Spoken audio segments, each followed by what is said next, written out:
Hello everyone, welcome to Online Help Guide. Today in this video, I'm going to show you how to log into Intrapost Employee Portal.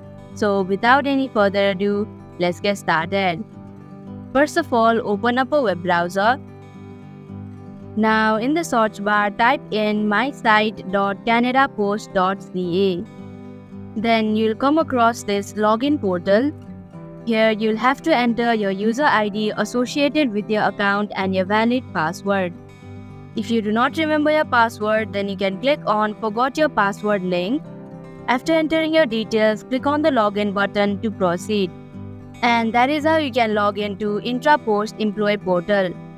Thank you for watching Online Help Guide. Hope this video was helpful. If it was, then hit the like button and comment down if you have any questions or feedback. Also, if you are new to our channel, subscribe and hit the bell icon so that you don't miss our upcoming videos.